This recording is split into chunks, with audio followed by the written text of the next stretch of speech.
Sekali lagi, tepuk semangat.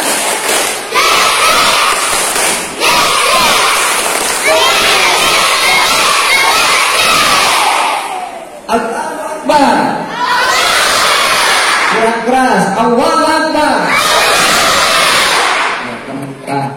Allah Subhanahu wa taala masih memberikan kita kesehatan, masih memberikan kita kesempatan untuk menjalankan ibadah puasa.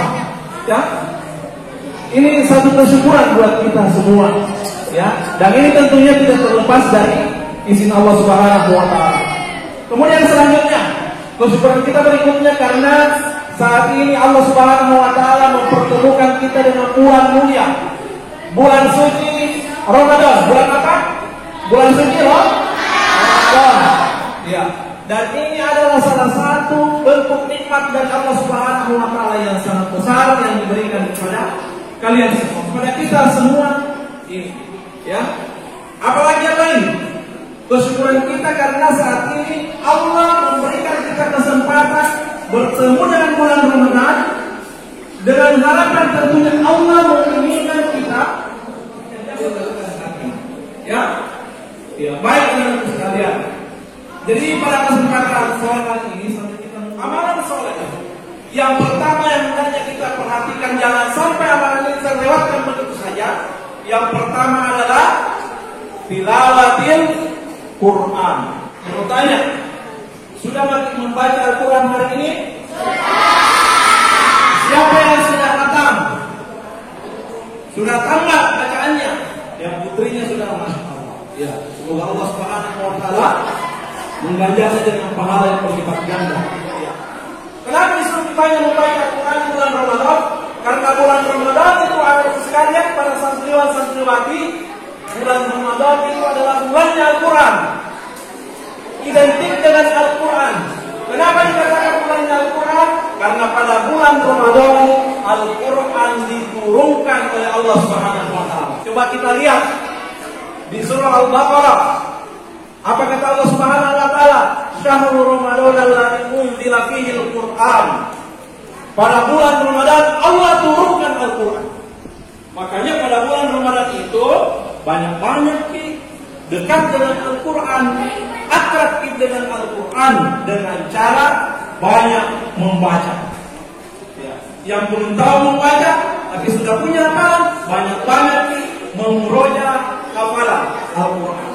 Kata Rasulullah, siapa yang membaca satu huruf dari Al-Quran, satu huruf, maka baginya satu kebaikan. Dan satu kebaikan itu dilipat 10 kali lipat, dijadikan 10 kali kebaikan lagi. Jadi satu kali kita membaca satu huruf dibalas 10 kali kebaikan. Apa kata Rasulullah? La aqulu alif lam mim harf.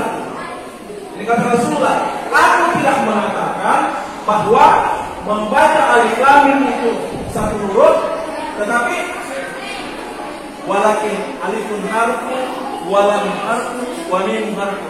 Membaca alif satu huruf, lam satu huruf, mim satu huruf. Berapa huruf itu?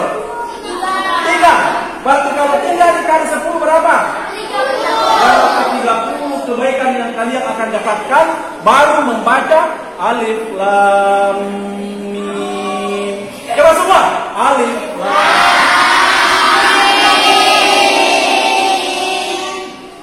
Berapa kita dapat hari ini? 30. Satu kali lagi, yang bagus cara membacanya. Alif lam. Dua kali pula 60 pahala kita dapat. Yang kedua adalah sedekah kita, infak kita. Sudah pernah masukkan uang cadangan? Apa ada yang belum pernah sama sekali? Oh lagi, ya alhamdulillah. Jangan sampai ini sudah 17 Ramadan. Tapi kalau masih ada yang memasukkan berinfak, memasukkan uang kecilnya di cadangan masjid, berarti satu kerugian, kesempatan yang besar terlewatkan. Kenapa? Kenapa perlu katakan ini terlewatkan? Di dalam salah satu ayat dalam Al-Quran Allah sebutkan, Man ja'a bil hasanati falahu asyru amsalihha. siapa yang datang kepada aku membawa satu kebaikan, berinfak di satu kali, karena kebaikan itu kalau berinfak, menyumbang di satu kali, bersedekah di satu kali, kata Allah, aku akan balas 10 kali lipat. Kalau berinfak misalnya 1.000 rupiah, dikali 10 menjadi 10.000. Apalagi kalau menyumbang 10.000 dan seterusnya. Ada yang kita sebutkan amalan soleh yang ketiga, membaca Al-Quran, bersedekah atau berinfak. Apalagi perhatikan amalan-amalan sunnah kalian, seperti salat tarawih, salat lail yang mulai kita perhatikan. Jadi salat tarawih itu sekalipun hukumnya sunnah, bukan wajib, tetapi jika dilakukan, jika ditunaikan di bulan Ramadan, maka nilainya di sisi Allah Subhanahu wa Ta'ala begitu besar dibandingkan jika dikerjakan di luar Ramadan. Apa pengaruhnya salat itu? Mau tahajud, mau witir, dan seterusnya. Ya, maka dalam salah satu hadis disebutkan, siapa yang salat tarawih bersama dengan imam, dia bersama dengan imam sampai selesai, maka baginya pahala seperti orang yang melaksanakan salat lain satu malam pun. Rasulullah Sallallahu Alaihi Wasallam di awal malam datangnya Ramadan pernah mengatakan begini, sufidatis syayatin. Yang kedua, wa bulikat abwabul jahil. Yang ketiga, wa futihat abwabul jinan. Jannah. Ya. Jadi pada bulan Ramadan kata Rasulullah, sufidatis syayatin. Setan-setan itu diikat dengan kuat, diikat dengan erat oleh Allah Subhanahu wa Ta'ala. Wa bulikat abwabul jahil. Pintu neraka ditutup rapat-rapat. Itu pintu neraka. Pintu surga, wa futihat abwabul jinan, dan pintu surga dibuka selebar-lebarnya. Kenapa Allah Subhanahu wa Ta'ala menutup pintu neraka, membuka pintu surga, mengikat para syaitan-syaitan? Tujuannya Allah supaya kita diberikan kesempatan banyak beribadah di bulan Ramadan. Jadi ini minimal 3 amalan soleh yang kalian selalu perhatikan. Yang tentu banyak amalan-amalan yang lain seperti berbakti kepada kedua orang tua, ya, menyayangi adik-adik kita, ya, menyayangi, menyantuni orang-orang miskin. Ada orang yang datang meminta sumbangan, kalau kita punya uang kecil, ya, kita memiliki, berikan sumbangan kita kepada orang-orang yang tidak mampu. Dan banyak lagi amalan-amalan soleh yang ada. Satu cerita, perhatikan baik-baik. Satu cerita yang perlu akan sampaikan, bagaimana sebuah doa, ya, sebuah doa itu yang tidak pernah berhenti dipanjatkan kepada Allah, selalu berpesan kebaikan kepada Allah, tidak pernah putus asa meminta kepada Allah, dan pada akhirnya Allah mengabulkan doa orang tersebut. Dengarkan kisahnya. Pernah dengar kisah seorang dokter dari Pakistan, namanya Dokter Ihsan. Ya, ada juga yang mengatakan Dokter Ihsan. Ya, kita sebut saja Dokter Ihsan. Ya, dia dokter. Kalau bahasa Arabnya dia tabib. Ya, dia dokter. Dokter Ihsan ini pernah menemukan satu penemuan medis, yang mana penemuan itu berhasil menyelamatkan nyawa banyak orang. Nah, satu hari Dokter Ihsan diundang oleh teman-temannya para dokter sedunia untuk datang menghadiri pertemuan. Jadi banyak dokter datang dari berbagai negara. Diundang Dokter Ihsan untuk memberikan presentasi atau memberikan pemaparan tentang apa yang sudah ditemukan. Jaraknya dari rumahnya Dokter Ihsan ke tempat yang mau ditempati rapat, kalau menggunakan pesawat terbang kurang lebih 2 jam. Dokter Ihsan naik pesawat. Nanti di pesawat. Siapa yang pernah naik pesawat di sini? Oh, banyak, alhamdulillah. Banyak yang sudah pernah naik pesawat, sudah pernah merasakan, ya. Kalau naik pesawat di atas darat. Nanti Dokter Ihsan pesawat. Berjalan beberapa saat setelah pesawat itu naik pesawat, naik turun. Sekitar 5 menit perjalanan, belum kita terlalu tinggi, tiba-tiba keluar pengumuman yang berhenti kepada para penumpang diharapkan untuk memasang kembali sarung utamanya. Ada yang dipasang di sini, pada pesawat dipasang kembali karena pesawat ini akan segera mendarat darurat. Kata permukaan itu pesawat ini harus kembali karena kalau mau dilanjutkan besar kemungkinan pesawat ini jatuh. Kenapa jatuh? Ada badai di Jepang, di Jepang ada petir banyak-banyak. Kita bilang itu pilotnya Pak, sopirnya. Kalau begini lebih bagus kita pulang daripada terus bisa jadi pesawat jatuh nanti semua penumpang. Begini semua penumpang jatuh. Siapa kira-kira? Kira-kira kalau kita jadi penumpangnya, kemudian diumumkan bilang pesawat harus pulang, kira-kira tidak takut ya? Pasti tidak salah mobil bisa kelompat kalau ada apa-apa. Siapa yang mau lompat kalau di atas pesawat?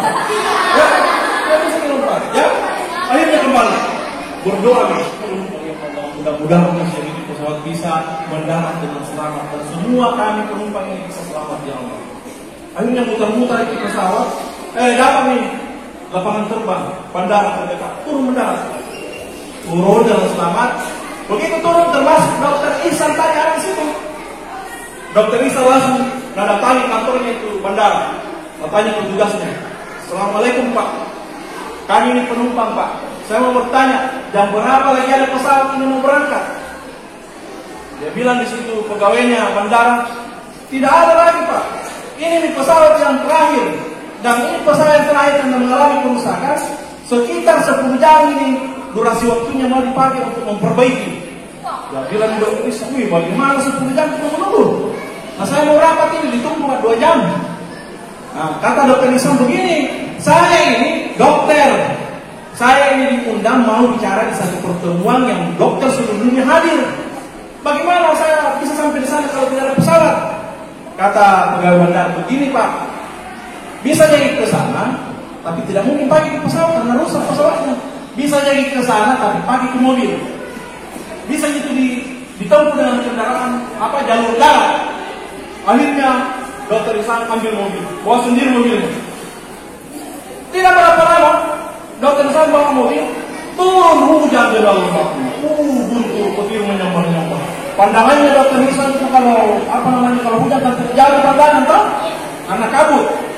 Ternyata dokter Ihsan tersesat. Harusnya dokter Ihsan itu belok kanan untuk sampai ke tempat pertemuannya. Dokter Ihsan belok kiri karena gelap, karena kabut. Lama naik mobil dokter Ihsan malam. Akhirnya dokter Ihsan bilang, ini saya yang tersesat ini. Saya pasti tersesat. Sampai mas sebenarnya ini.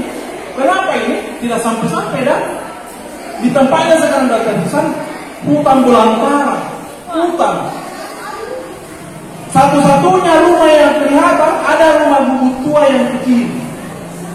Dan ada pelitanya, tidak ada PLN-nya, tidak ada lampu PLN-nya. Sulu-sulu lagi pakai. Dari jauh tuh dilihat, di sana ada rumah. Kata dokter Ihsan, kalau begitu saya mau ke sana sehingga istirahat capek sekali ini. Kata dokter Ihsan. Nah, begitu sampai di rumah itu, dokter Ihsan turun, hujan lebat.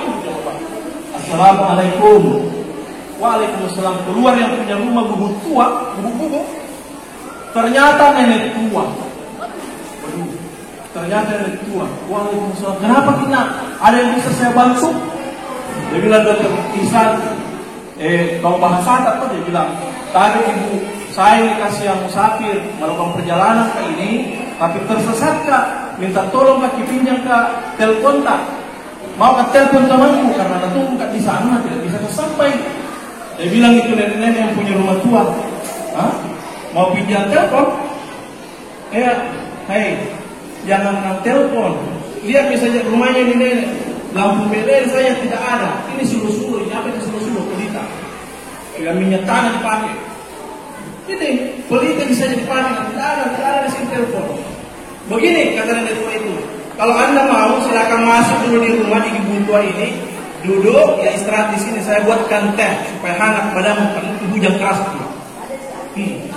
Selanjutnya, setelah dibuatkan minuman hangat yang dokter Ihsan ini nenek tua tadi pergi sholat di dalam rumahnya tadi maksudnya sholat.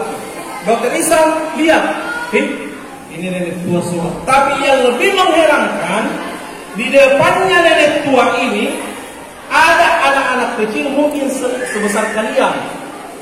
Ada anak-anak kecil di depannya nenek ini yang sedang sholat. Ada anak-anak kecil yang terbaring terkulai lumpuh lain. Lumpuh gitu anak-anak kecil kan tidak bisa goyang, berbaring, kurus gitu. Setelah selesai disolat ini kata ada tulisan, wahai wanita tua, saya mau bertanya, ini siapa ini anak-anak ini yang di depan tak? Saya perhatikan ini seperti sakit, ini kasihan ini anak kecil kan? Siapa ini? Kata nenek tua itu, oh ini adalah cucuku. Bapaknya dan ibunya, Umi dan Abinya ini sudah lama meninggal. Saya yang pelihara. Ya, saya yang pelihara. Dia ikut sama saya. Salah satunya ini cucuku. Oh, kenapa memang balik? Dibilang sakit keras ini cucuku. Tidak ada yang bisa obati penyakitnya. Dibilang tidak ada yang bisa obati penyakitnya. Ya. Dan saya tidak pernah berhenti meminta kepada Allah, kata nenek itu, terus berdoa meminta kepada Allah agar ditemukan obatnya supaya cucuku ini bisa sembuh. Dan satu mani doaku yang tidak dikabulkan oleh Allah, kata wanita tua ini, satu mani doakan yang dikabulkan, yaitu mendapatkan dokter yang bisa mengobati cucuku. Nah ada katanya dia bilang itu dokter saya, siapa memang dokternya yang bisa obati ini? Kuantar bilang lagi. Dia bilang wanita tua ini, tempatnya itu katanya dokter, kata orang-orang jauh sekali di kota Bedek. Di kota tidak bisa ke sana karena terlalu jauh, butuh juga biaya. Kata dokter Isan, bilang bagi saya wahai nenek tua, saya akan antar kemana pun kamu pergi. Ini sebagai tanda terima kasih saya. Jadi dia bilang itu dokter Isan, bilang bagi saya, dokter siapa kan namanya? Nanti saya bawa ke sana, semua dokter saya kenal. Dia bilang dokter wanita tua ini, wahai anakku dokter apa? Dia belum kenal namanya dokter Isan. Dia cuma bilang wahai anakku, itu katanya dokter tinggal di kota. Satu-satunya katanya bisa mengobati penyakitnya ini cucuku, cuma dokter itu. Siapa namanya wahai nenek tua? Bilang lebih cepat. Bilang namanya katanya dokter Ihsan. Waduh, Allahu Akbar. Semua takbir. Allahu Akbar. Semangat, Allahu Akbar. Siapa namanya dokter yang dicari oleh tulis? Dokter Ihsan. Dan dokter Ihsan saat itu berada di hadapannya nenek tua itu. Doanya dikabulkan oleh Allah. Apa kata dokter Ihsan? Wahai nenek tua, gara-gara doamu yang tidak pernah putus, selalu minta kepada Allah, tidak pernah berhenti minta kepada Allah, sampai-sampai pesawat yang saya pakai tadi, yang naik ikut tumpangi tadi sedikit jatuh karena doamu menembus lagi, dikabulkan oleh Allah. Makanya itu pesawat tadi harusnya terus harus kembali supaya bisa sampai di rumah ini ketemu dengan kita, dengan nenek tua Allah. Itu kalau tidak pernah kita bosan berdoa. Nah, apa pelajaran yang bisa kalian ambil? Ya, ini bulan Ramadan. Bulan salah satu waktu yang sangat mustajab untuk pengabulan doa. Makanya di bulan Ramadan ini, apalagi saat menjelang mau berbuka, banyak-banyak berdoa kepada Allah Subhanahu wa ta'ala. Minta kepada Allah Subhanahu wa ta'ala. Apa permintaannya? Coba saya mau tanya dulu, Fikri, apa kira-kira doamu kalau kamu minta kepada Allah? Mau minta apa? Apa itu kayak gini? Sebagai anak sekolah yang akan kita minta, misalnya ilmu yang bermanfaat. Ya Allah, berikanlah aku ilmu yang bermanfaat ya Allah. Siapa? Ya Smart Hafiz. Minta supaya bisa miliki Smart Hafiz. Minta kepada Allah. Kalau dikabulkan maka orang tua tak nanti belikan, insyaallah. Ya. Siapa lagi yang lain yang bisa? Ya. Apa kira-kira doa atau permintaan tak kepada Allah di waktu-waktu mustajab? Apa? Cepat dewasa. Iya. Cepat dewasa. Cepat dewasa. Mau cepat dewasa? Mau lagi ya bagus tahu mau cepat dewasa supaya tidak selalu dikenak-kenakan.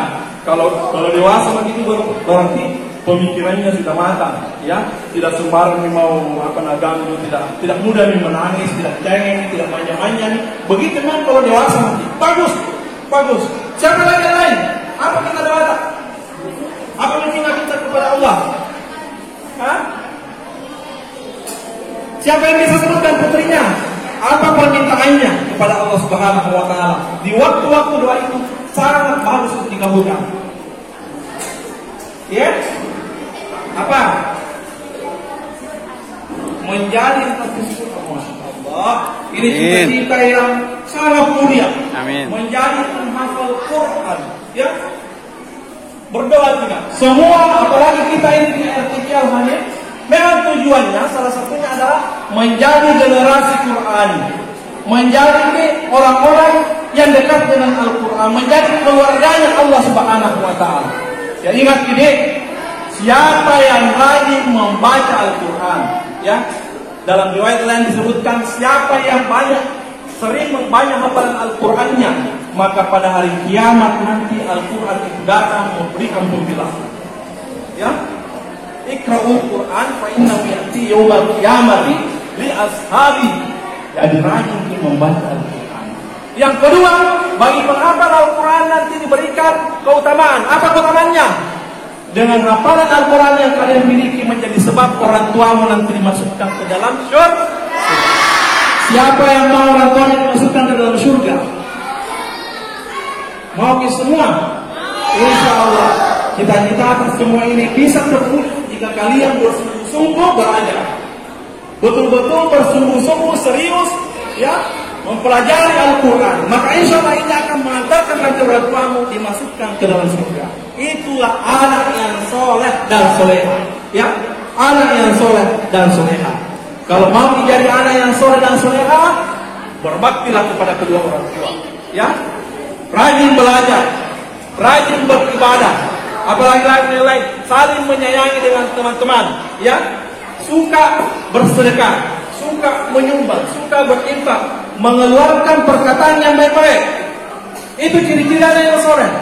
Tapi kalau ada anak-anak, kalau ada anak-anak yang kerjanya selalu mengganggu, cubit-cubit temannya, dari belakang cubit-cubit.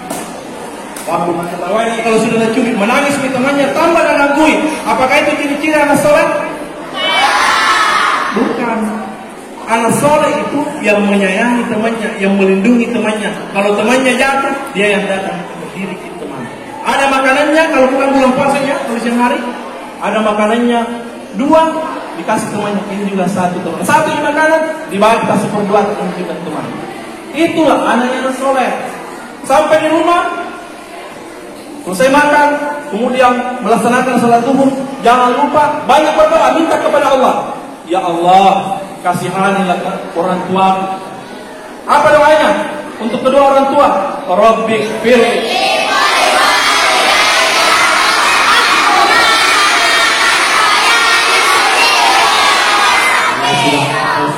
Sering-sering ini kita baca, ya.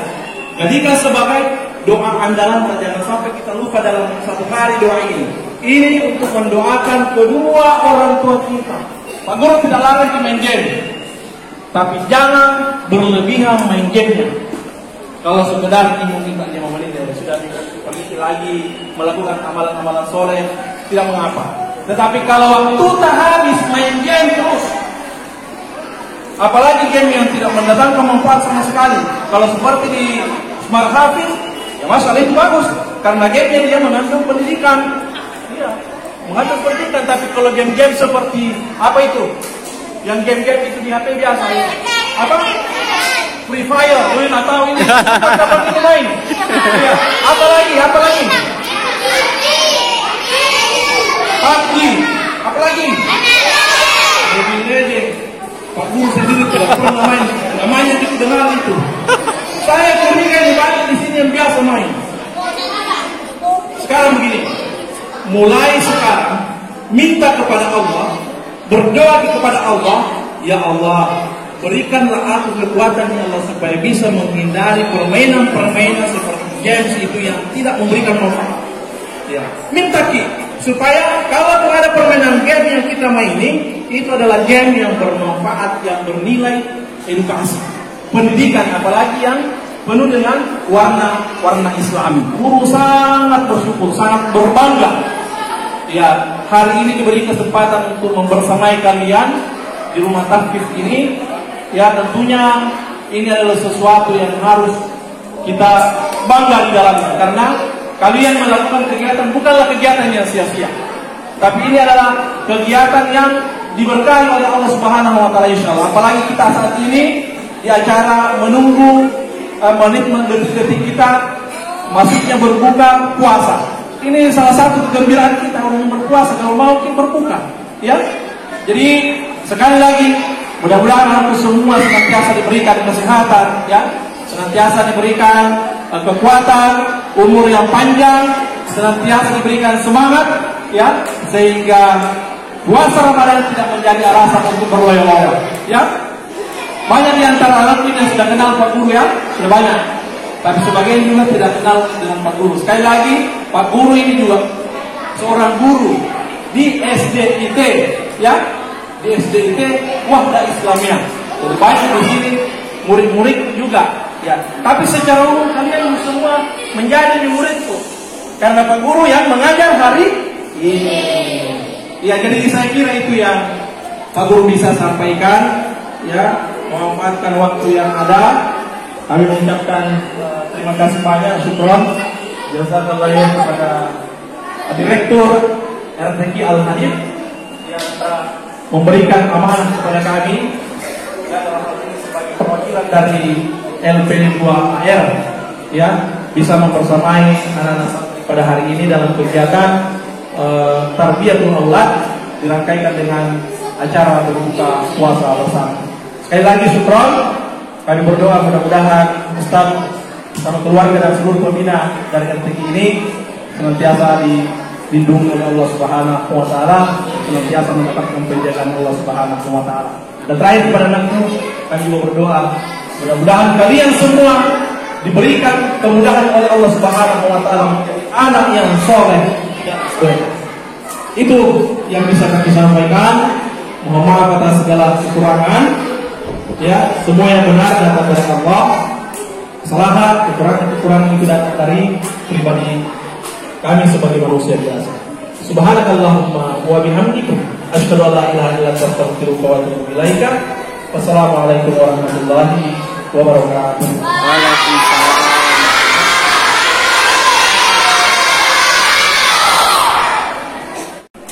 Ada 3 amalan yang disampaikan tadi oleh Bapak Guru. Sebutkan 3 jenis amalan yang dilakukan selama bulan Ramadan. Wah, banyak yang angkat tangan ini. Ya, saya pilih. Ya, sebentar kita berdiri di sini, kan berdiri. Dari perempuan tidak ada yang angkat tangan. Siapa di yang pertama masih di belakang? Oh ya, ada Hilfi. Ya, maju ke depan sini Hilfi. Bersiap menjawab. Dari laki-laki siapa yang tahu jawabannya angkat tangan? Nah, sini Hilfi. Fikri, nah sini Fikri berdiri. Kita akan dengarkan satu perwakilan santri laki-laki sebelah kanan saya, Hilfi di sebelah kiri, menjawab pertanyaan. Ada 3 amalan yang dikerjakan selama bulan Ramadan. Kita berikan kesempatan Fikri dulu menjawab. Yang lain dengarkan. Kalau benar katakan benar, ya. Silakan. Saya Muhammad Fikri Nazamil dari SDIT Wahda Islamiyah Bulukumba, kelas 4B. Jawaban saya adalah 1. Membaca Al-Quran, 2. Bersedekah, 3. Sholat tarawih di masjid.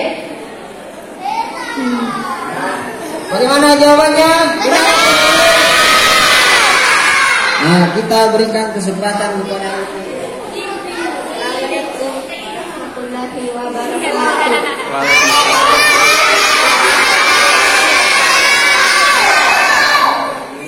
Perkenalkan, nama saya Hilfi Atsila Putri Abrar dari SDIT Wahda Islamiyah kelas 6A. Jawaban saya pertama, tilawah Al-Quran, 2. melakukan ibadah atau Islam, 3. Terima kasih jawabannya. Bagaimana jawabannya? Baiklah, kembali duduk, silakan. Jazakumullahu khair. Anda Mama Fikri dengan Ilvi. Jadi bisa dijawab. Sudah pernah ya. Nah, itulah.